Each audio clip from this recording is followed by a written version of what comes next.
Trump Stories, Part 2. Right back at you. You see, got my water. But, shout out to my brother who's doing this interview here.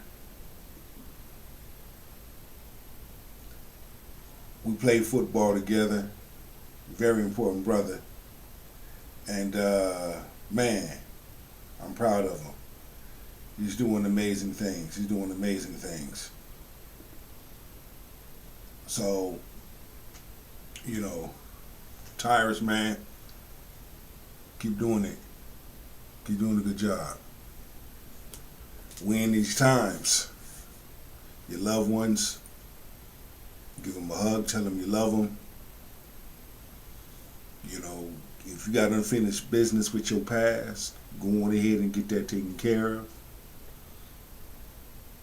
You're walking into this new season. As you walk into this new season of your life, you don't want to be carrying nothing from your past. You don't want to carry nothing from of the old. What happened last year, what they did to you, what they said. Fuck all of that. You're walking into a new dimension of yourself. Quitting isn't an option. Get off your ass and move some things around in your life. Get some stability. Get some common sense. Always remember, you have options. Your options has options because the truck says so. Without further ado, grab your shoulder pads and your helmet and walk with your boy. Peep this out. Let's get that work. I actually owe you an apology before we start. I've been very critical about you, how you fight. All through the campaigns, I voted for you because I like policy. I didn't know you as a man. And I think when you don't understand what a man fights for, you can get lost, especially with all the noise we're seeing from fake news, etc. Who created these pictures from you. So, Gut Feel show's over. Cameras are off. We go backstage, and I expected you to be like every politician or anybody I've ever celebrity I've bodyguarded for, and you met my family. And you talked to my daughter. Mm-hmm. My daughter is 10 years old, her name's Georgie. You guys talked for 20 minutes. If nobody knew, you could have been her grandfather. And you were talking about her horses and her dreams. And I was sitting there and I was like, I have been so wrong about this man because I never understood why you fight the way you fight. You're a family man. I am. You're a father. And your daughter's a gorgeous, really, and your wife, the whole thing. I mean, you have got some setup, I'll tell you. But your family's great and you're great and you've really done something and you've captured a certain spirit. You know, a friend of mine Let me just say this, you know, playing pro ball with Big George, man, it was, I remember when we first met, it was him, my boy Big Cornelius, two offensive linemen. We played against each other. And, shoot, we was just talking shit the whole game, you know? And after the game, we shook hands, we started talking. He said, dude, because I always wore number 90. Throughout my professional career, for the most part, I wore number 90. If not 90, 92. I said, man, damn 90, you quick and you strong. For a big dude, you move. You're not bad yourself. And we all became friends. They actually got me my first contract in the Arena Football League. Big George and Big Corn. You know, and it's just a long friendship. You know, then we parted ways. Life happens, and I know he was wrestling for a minute, doing executive protection. You know, now he's dipping into this, and I'm actually going to reach out to him. And, man, it'd be nice to see him again. But that's the whole beauty of what we do and who we are. Outside of sports, outside of entertainment, We're still human beings. People always gonna have something to say. Until you die, and after that, people still gonna have something to say about you. So why not give them something to talk about? That's exactly what Trump did. He gave them something to talk about. Here's some truth. Here's some reality. And you see how the news media twisted and spin it to discredit this man because he chose not to play ball. He was very smart. He's also a very big guy. He said, because I'm big and strong, people think I'm not the smartest guy. Oh, I know. Okay? You are a really smart guy. And I see it, and I've watched it, and I like the show. And we have the privilege of having had the highest rating in the history of the show when I did it a couple of weeks ago. That was his highest Of all rating. time. Of all time, yeah. We beat network television. You beat everybody. And they were up 35 million That's homes, right. Yes. and it was a landslide. Yep. Now, you're putting it on me. I'm throwing it back to you, Mr. President. Go ahead. Why do we not hear more about Donald Trump, the father, the grandfather, and I did a deep dive. There are some things you have done that when they say those horrible things like he's Hitler, he's a racist, did they not forget in 1991 what you did with Nelson Mandela? Would you care to share that? Because I would love to hear that. I never talk about it. No, you do not. And I know why, because you're a man. Yeah. I mean, I just have great relationships with a lot of people. People say that, a little bit like you do. I don't think it's a narrative the press likes. Maybe it's not even a narrative that I should have. We have to protect our country, or maybe we should let the other side. I don't even call them the enemy. I think we have more of an enemy from within than we do from outside. If you have a smart president, they talk about China and Russia and everything else. If you have a smart president, they're not going to be the problem. We have a bigger problem from within, and they hate it. I noticed today they were saying, he said the enemy from within. Of course, it's Adam Schiff. These are bad people. These are sick people and bad people.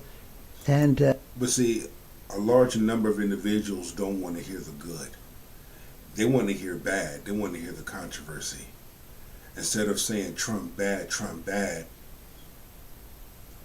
let's rephrase that. Kamala Harris bad.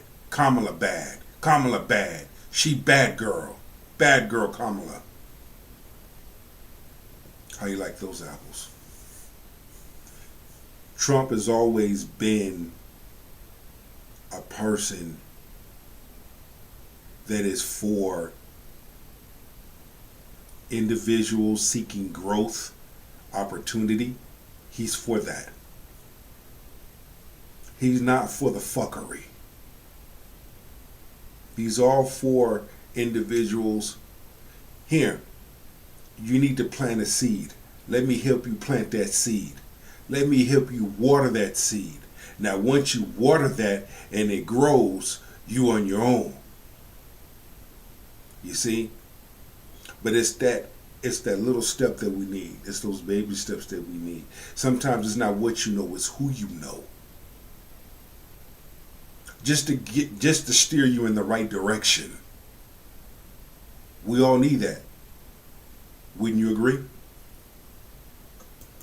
it's true, but I think it's a narrative that they don't like, frankly. I think the fake news, a term I think I came up with, I'm very proud. Oh, you did. You coined it. It's not you tough. should probably trademark it, but I'm not going to. Yeah, I should try. I'm not going to give you business tips. But it's funny because it's a great term, but it's actually not strong enough because it's beyond fake. It's really bad. Nelson Mandela and 80 of his constituents were trying to come to the United States. Yeah. The United States government wasn't helping him. No one was helping him. You chartered a 727 plane for their entire trip. Yeah. How is somebody, and it's crazy because you can talk about anything, and why is it hard for you to talk about the things you've done? It runs in your family. Your father helped build a synagogue. I mean, why do we not know those things? It's something that I've never. I love doing it. I don't need praise for it. Thank you. Thank you. Fucking thank you. And that's the thing right there that makes me respect him more. Don't need to do things just to get praise for it. Good people do things in silent, in secret. You see? This is the side of Trump that the news media do not want you to know. When I be on TikTok, I be Instagramming it, I be YouTubing it, I be hearing everybody and their mama talk shit, throw flame on Trump. It's like, do you really know? Do you really know what you're talking about and who you're talking about? You best to know who your peoples is before you start putting your mouth on people. Do your research. Because what happens when you're wrong? Then your ass will just be sitting there looking like a duck. Don't we all like a certain level of praise, but I've never. I just like helping people. I help a lot of people, and I enjoy doing it, and I never talk about it. It's nice that you bring it up. I also think it's not a narrative that the press likes talking about, for me. But I think it would help a lot of the American people who have been misled, I myself included. Now listen, I'm voting for you now because of the man you are, not just because of the policies. Because not every American will get the opportunity that I had to saw who you were backstage. And that's why I have this list. I mean, I have testimonials. We can't go through all of them because of I want time. to see them. Now this was, I had to dig deep. I like that. You donated $100,000 to raise dogs. You're not even a dog guy. Yeah. Explain that. Well, that's Lara. So I have the wife of Eric, and she's a terrific person. She's actually now a very big, an important person in getting elected in the Republican Party. Comes from North Carolina. She loves the dogs, and I did that in her honor, actually. And if you listen to her, boy, dogs are treated very badly. They're some evil people having to do even with dogs. So I did that for my daughter-in-law. Yeah, more so than me. I don't know that much about dogs, but I want to take care of them. And I had an opportunity. As president, you can do a lot of things. I did a lot. The size of the kennels, the size of the cage. There's like cages that they're in. I like what he said. As president, you can do anything. As vice president, you can do anything. What the fuck has Kamala Harris done? Don't worry. I'll wait.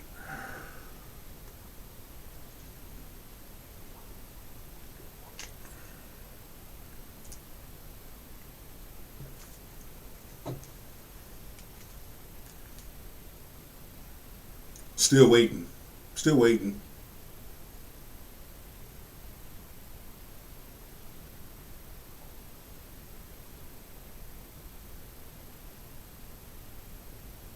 Oh, she ain't done shit.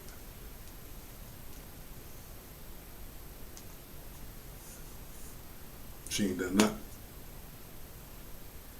You notice when Biden selected her, because you're not voted in, you're selected in. When he selected her, you notice her responsibility was the border. Now let's move off to the side. Y'all notice that? Y'all notice how quickly they got her? Get over there. And you couldn't even run the border right. But y'all don't want to talk about the underground tunnels, though, huh? There's certain things y'all don't want to talk about, huh? Y'all don't want to talk about some of the, yeah. Let's get this work. And it's terrible. It's like you have no room, no nothing. And she came in with a whole group of people. These are people that really fight hard for dogs. I mean, you have people that fight. And she's a good person, so I did it for her. I have hundreds of employees who have said things like, you've paid medical bills, you've paid mortgages, rents, you've helped get family members. There's one story in here where a brother came in with a business plan, nobody would hear him. You gave him 10 minutes, you shook his hand, and you cut him a check.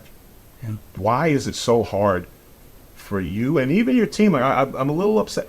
These are things that I think the American people need to know. And I get it, you're humbled because you're a father first. Yeah. And a grandfather. And that's something, again, one thing we need in this country is we need a father figure again. We need husbands and boyfriends and young men we need to see that fathers are capable of great things, because we've dealt with it, especially in the last 3.5 years. Right. See, and Kamala Harris ain't doing that. Kamala Harris ain't sitting down with my buddy right here and having a conversation. She's not on that level. Okay? She's not having that. And for Trump, for us to see this side of him, this makes you respect him more as a man. You see me? Respect him more. Let's talk about how back in the 90s, he was putting money into the hip hop movement that nobody would want to talk about. But I bet you got cats like KRS-One, LL Cool J, our pioneers, Ice Cube, Ice-T, that would sit up there and agree. Like, yeah, Trump did a lot for the hip-hop movement, especially back in the 90s. Nobody talk about that. Nobody don't want to talk about the good things that Trump has done, because they want to discredit and put up this narrative of Trump being a bad, evil person when he's not.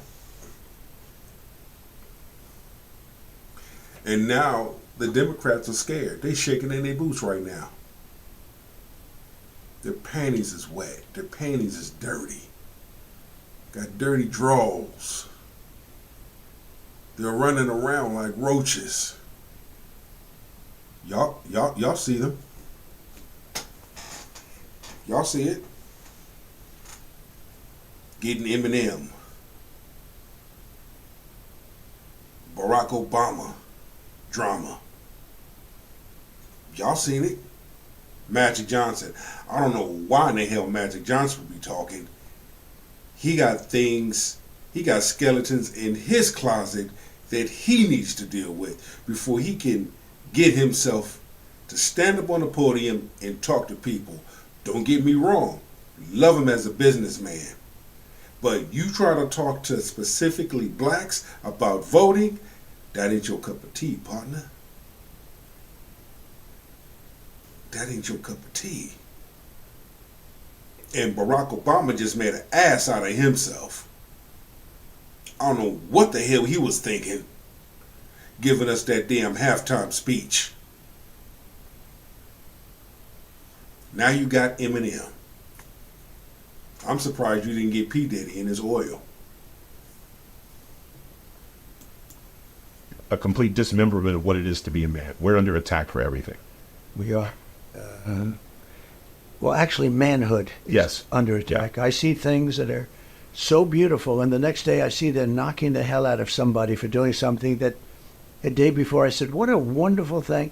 Now we have to get back a little bit more. You know, the other thing under attack is religion. Religion was like the glue that kept this country together, and One world order. so one many world people religion. are mocking it now. They mock it, and it just kept our country together. But it's absolutely under attack, and That's under right. attack by this administration. And you look at Kamala; she's worse than Biden. Biden is he's out of it, okay? Oh, yeah. But she's actually not as smart as Biden. Biden was smarter than her. I think to this day he is. And I don't think the country can take a chance on having her. I think it's a tremendous. I don't even think it's a chance. Well, let me ask. I agree. I totally agree. Because when you look at it statistically, and when you look at it logically, okay, does Kamala Harris really have the mindset needed to run this country? Based on your observation. And you ask yourself, forget the fact she's a woman, she's a black woman. We know that shit ain't true. She's in a sorority. Forget all of that. She's a woman. Forget all of that. Ask yourself this question. Is she capable of running this country? Nah, she not. She's not. But Trump is. Trump did it before. You asking this woman to take on a responsibility that she's never taken on before. You saw how they was quick to get rid of her when she got selected for vice president. Soon as they selected her in, Biden, they tossed her off to the side. Your responsibility is going to be the border, and that's it. Come on now. You mean to tell me I'm the only person that see this? Y'all don't see it?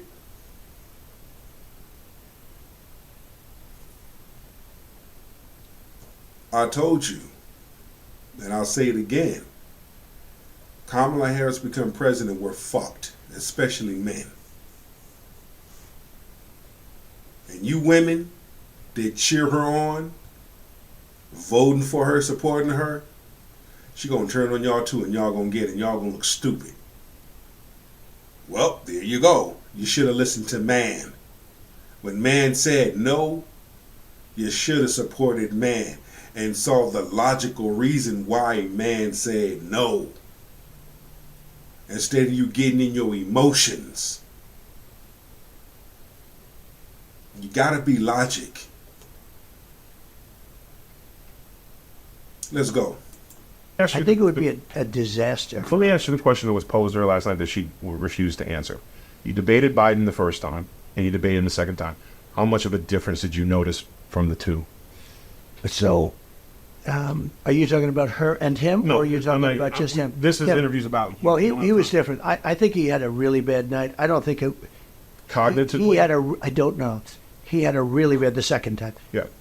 I think he had a really bad time of it. So I debated him before, and he was okay. Look, I hit him hard. I asked him about $3.5 million. Remember when Chris Wallace was protecting him? Chris Wallace is not doing so well. Chris Wallace is not Mike. But I asked him about the 3.5 given to him by the mayor of Moscow's wife. I said, how do you justify this? And then I always have 2 or 3 people to debate. The last time I had David Muir. I call them interventions. Oh, they're terrible. Well, David Muir, I said, crime is through the roof. It's way up. And he said, no, it's not. It's way down. The FBI said so. Well, the FBI didn't include a lot of places. Funny how that is. Yeah. The next day, you remember they announced that crime is up like 45%. So I was right.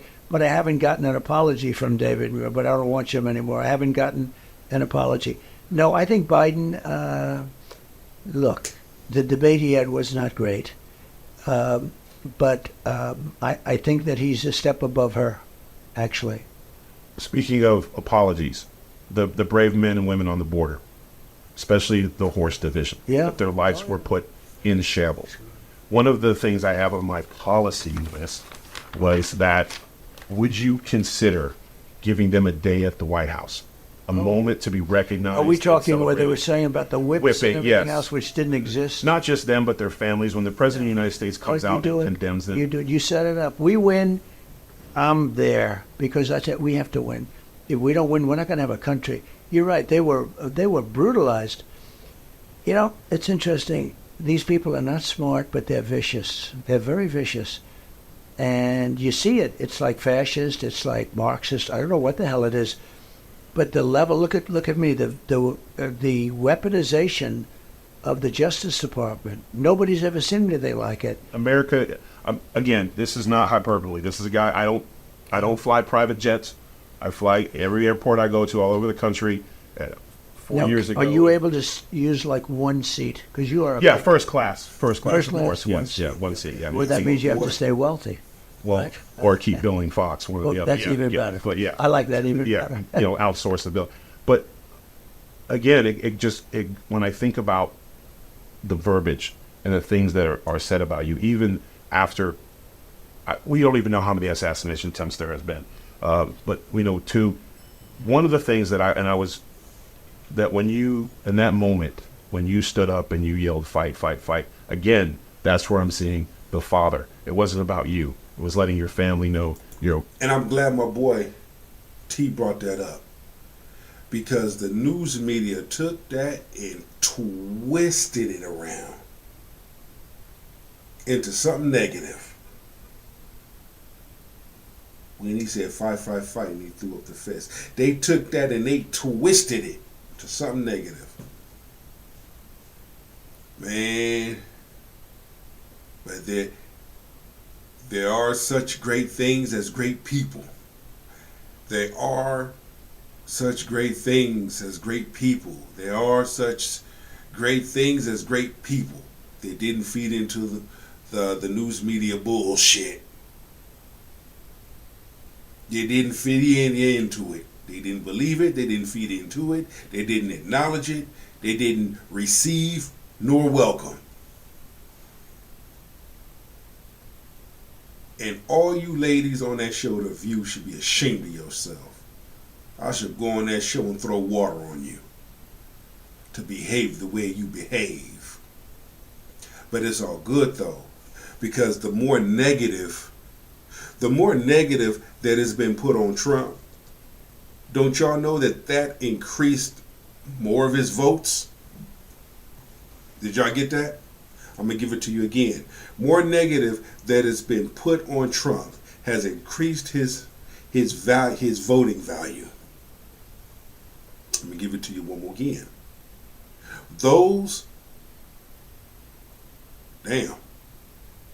Fuck it. Those that had something negative to say about Trump increased his voting value. Yeah. Y'all fail to do the research. Y'all fail to look into things instead of looking at things. The news media put something out there, y'all take it and run with it without doing your research. Okay, and you're more concerned about the people. But yet, I'm still waiting for the interview to talk to you about that. Why are we not sharing in that? That was a tremendous moment. I was in Oklahoma doing a stand-up show, and I thought I was going to cancel because I wasn't leaving the TV screen because I'm watching an assassination attempt on our president. People will watch you. There's no question about it. That was a big deal. But I went anyways to the show thinking no one would come, and they came. And instead of doing a stand-up show, I did a Q&A to talk about it. And there was a lot of veterans that were there that were talking about how much they support you and they believe in you, and that they were generally concerned. But they said they had no fear because when they saw you stand, you stood for them. Because veterans, our police, our first responders have been, forget the moral outrage of how they're treated. They've been the funding, stuff like that. Sure. And you have been doing some stuff with taxes. Yeah. Now, I did a little bit, and I'm not a mathematician, but I did a little bit of checking. One of the things, one of the policies, like, would you consider thinking about for our veterans, for those who serve, for those who are police department, to where their taxation is the fact that they're giving their bodies to this country instead of having to pay taxes? None of these cities want to give them raises, so at least let them keep their money. You know, I've never heard that before, and it's like a very interesting thing. It's the kind of thing you would think of, right? Because they have been treated so terribly. It's going to take more than a hug.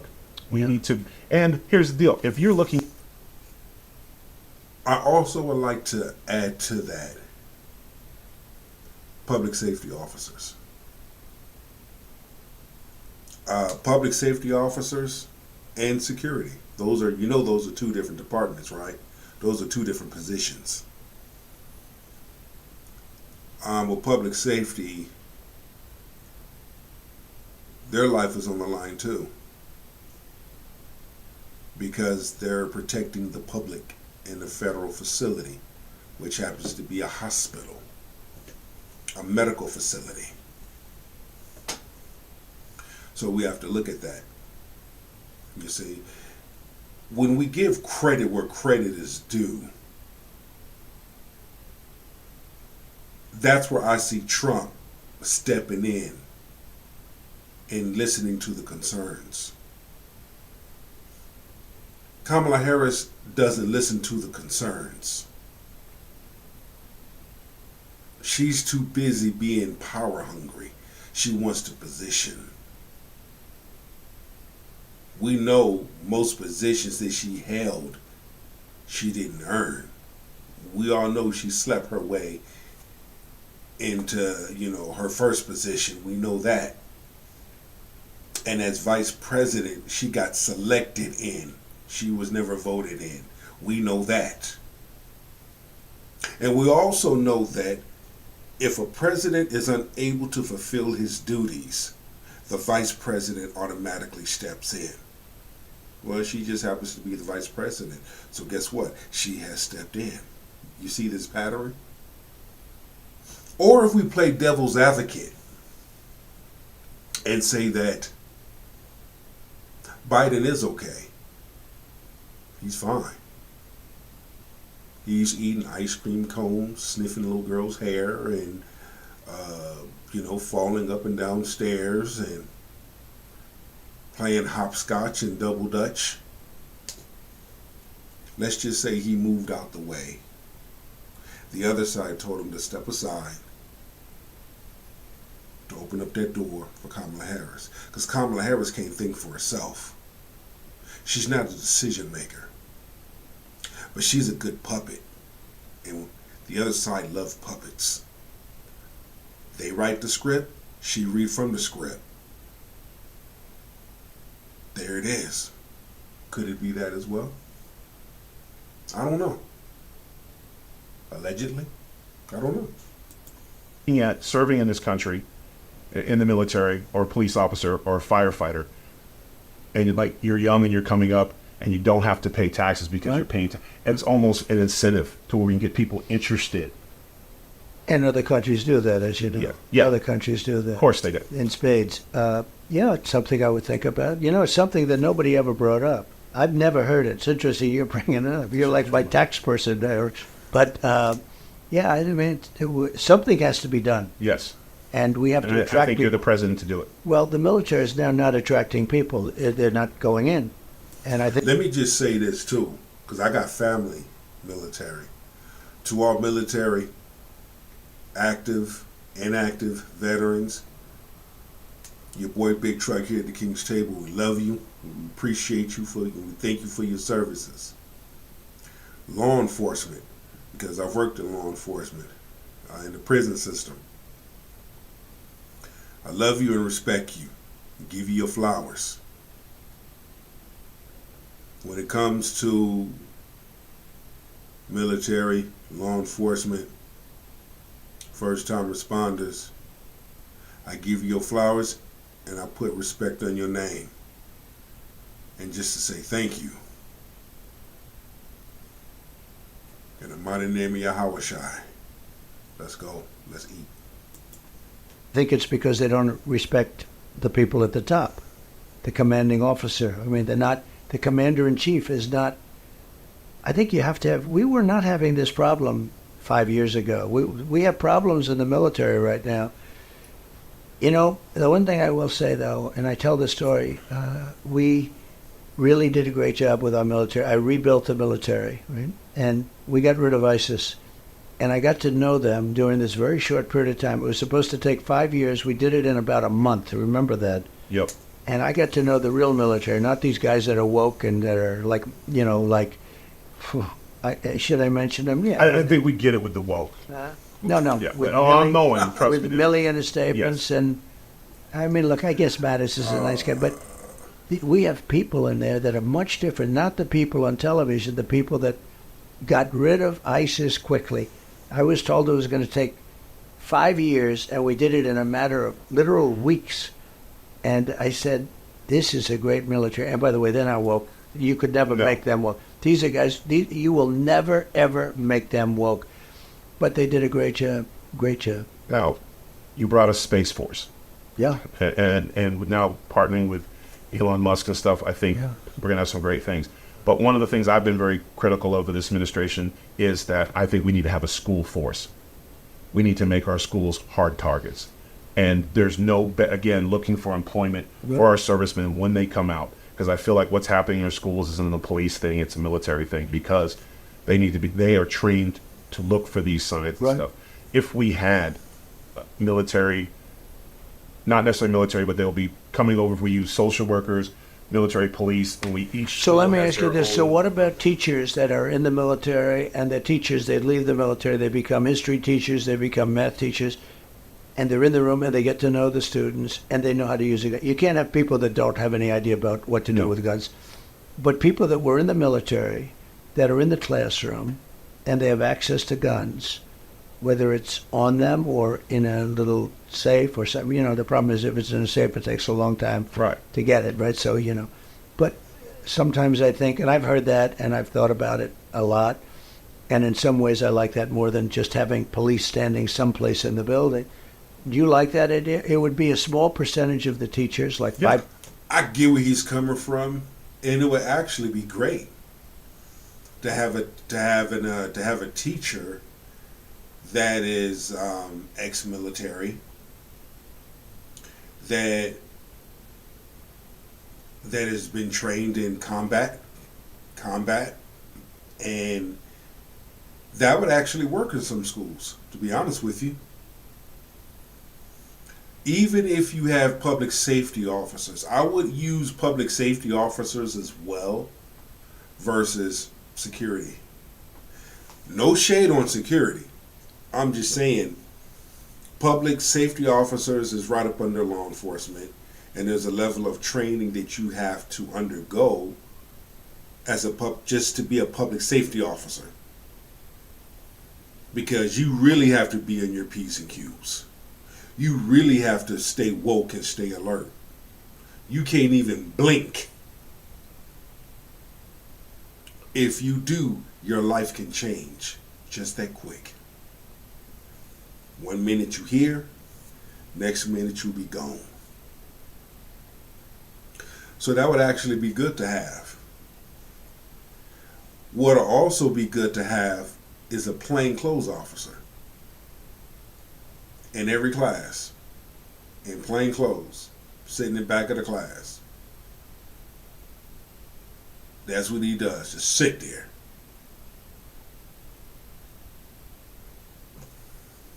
Just a thought. Percent, but that'd be much more than you would ever have with. Anything is better than nothing. Our banks are safer than our schools, Yeah, yeah. and our greatest investment are our kids. Yeah. So I have an issue with that. And here's the deal: I've learned a lot about this administration trying to get things done and talking to people. I speak with a lot of mayors and a lot of my Right, travels and right. stuff. And this administration was supposed to be all about the environment and the Green New Deal and all Oh. that crap. But it's amazing. So You notice how that stopped? I'm in the middle of a campaign, hopefully the end of a campaign, and it's going to be successful. But we're in a campaign. Nobody ever talks about the environment. They don't talk about it. They want clean air. They want clean water. This Green New scam is the worst thing that's ever happened. They're destroying the windmills all over the place. You fly over these gorgeous areas. You have windmills going all over. You're not going to have any birds around, and the ones The in the birds. ocean are messing up the whales. Windmills were great back when we all had buggy whips, and carts. Yeah, they were much nicer then. Yeah. Actually, they were actually much nicer. No, when you think of what they've done, though, with all of the money that they spent, trillions and trillions of dollars, China does nothing, by the way, just so you understand. You No, China, India, absolutely No, not. they don't do anything. And by the way, that flies right over our country. You do understand. Yeah. Those winds, 4.5 days, it's over. So here we are. It costs us twice to make a product, 3 times, 4 times, 5 times. And we're trying to keep everything nice and clean. But the wind's flying in from China, India, and every place else. It's crazy, isn't it? Well, one of the things the EP, one of the things that I was, because living in Louisiana, we have a horrible problem with sewage and Yeah. water overfills and things like that. And the budget for these mayors have this budget for the sewage, but yet nothing's ever done, right? These engineers and their plans are based off how much money they get opposed to solving the problem. Right. So Mike Rowe told me about a company. Good guy. Oh yeah, Mike. Let me put my glasses on. And then now we're seeing sewage, and it's a lot of autoimmune. Not too much. I just They have like to it. fast They do forward it a little maybe a bit, little that's bit, but all. not like your daughter. No, your daughter's supposed to be very, like you, a talented athlete, right? Yeah. You can see it. Now I've heard that. Yeah, my son plays baseball at the travel league. So I'm the GM. The way I look at it, if you're the first one in, last one to leave, daddy invests. I just forgot to put The a salary baseball's cap. a Little cheaper. A little bit less. It never ends though. No, never but ends. it's never ends. No, Okay. but we're going to be in Wilmington. How far is Wilmington from Mar-a-Lago? So Wilmington is about 20 minutes away. Is there? Can I get a group rate? Yes, you're going to come over. We're going to have dinner with your daughter and your family, your wife. We're going to come over and have dinner. But do you mean Wellington or Wilmington? Wilmington. I can't. I say it wrong because if you, I just paid to have the horses Right. moved, so it's a little traumatic for Yeah, me. it could be, but it's having no borders, having elections where you're not allowed to ask somebody whether or not they happen to live in the country. Just anybody can walk in. Yeah, It's really wacky, and we're going to get it changed, Cyrus. I believe that. Well, now I have to ask this because you love sports as almost as I do, especially boxing. Yeah, I do. And, I yeah, love. And I love it. do you miss not being able to do all that stuff? Because like WrestleMania 4 and 5, part of my childhood, Right. inspired me to end up becoming a wrestler. I thank you, Gutfeld, for that. I did that. I'm in the WWE Hall of Fame. Yes, you are. And Dana is a good friend of mine with UFC. What a job he's done, right? Dana White is incredible. He's like an incredible guy. And Dana White is amazing. I met him a couple of times, and he's an awesome guy. Awesome. I fight actually in King of the Cage, and leaving football is just like leaving from one sport to another. But I do King of the Cage part time, so. But I remember meeting Dana White because I always had my rings, and he commented on my rings, and that's how the conversation started. But here's the thing, and as we bring this to a close, it's an honor and a privilege to share with y'all this side of Trump that the news media don't even put out there for many to see. They don't want y'all to see this. They want y'all to stay on that narrative. Trump bad, Trump bad. Nah, Kamala bad, bad girl. You see, you get to see this, you get to hear it. My brother Tyrus did an amazing piece on this interview, and I will be reaching out to him on some other stuff, but it's like what I've always said. Good people have always been walking around the universe. Sometimes we have to look at who we choose versus who we pass up. This time around, a large number of individuals are not passing this up. They're going to vote for Trump. Trump's going to take his seat. The Democratic Party know it. They know they're done. And that's why they're doing what they're doing now. So let's continue on and let's ride out. yeah, I was always involved, and I remember in those days. Hulk is a great guy. You have to say, he was great. Right? And when he ripped his shirt off, and then listen, I was a Mr. Wonderful Paul Orndorff guy, but I got it. But I think that was a great moment. And so you're very quick, and you can talk trash with the best of them. Yeah. Who was the biggest influence? Was it Don King or Muhammad Ali? Because your style is like ours. Like when you come to talking trash, and I know you hung out with those guys. I know a lot of. I did the search. I know that you have been. No, it's hilarious after reading and the stuff I've saw, and I just saw a little bit. It's hard to find, but you have been a regular guy with. You never cared what color somebody was or who they slept with. All you cared was the content of their character and if they could do the damn job or not. They were both friends of mine. Now, Don King is still alive, you know. He's 92 years old. Yeah. He lives in Florida. He's a great guy. He endorsed me, very strongly endorsed. He said, you got to vote for Trump. And I probably spoke to him a week ago, maybe. And he was great. Very different guys. But there's nobody. Don King, each incredible. Don King, nobody like that. And Muhammad Ali, nobody like that. These were two unique people. You know, Don King was a tough cookie, too. He beat the hell out of people. Unfortunately, it cost him a lot. Yeah. But he was a tough guy. But he's a big supporter. Muhammad Ali was actually a friend of mine. I knew him Yep. pretty well. He was amazing, actually. He was amazing. And, you look at some of the fights. Sonny Liston had no chance of being beaten, and he got beaten badly twice. Oh, yeah. And then when you look at George Foreman, another really good guy, but he just had George Foreman's. George Foreman at that time was bulletproof. Bulletproof. Remember when he fought three guys and knocked him out? I was a little young, but I remember the He tapes. fought three guys one night, and but the third guy, and Muhammad Ali was watching. The third guy, he was getting a little tired, What's And your he never- favorite? What was your favorite all-time big prize fight that you were at? Well, believe it or not, I was at Madison Square Garden. I think it was Ali Frazier won. Oh, so you were there. That's, in my opinion, the most historic fight of all time. So I was there as a young guy, very young guy, and I remember there were many heart attacks. Can you believe it? They had heart attacks. Men, I heard, I don't even want to say it because it sounds ridiculous, but there were a lot of heart attacks. It was the craziest evening. Two undefeated, legendary fighters. They were both undefeated, and it was brutal. And that was the days of the 15-round fight, Yeah, when they had to fight. And I can't say it because, look, I'm not in the ring, but those fights were better.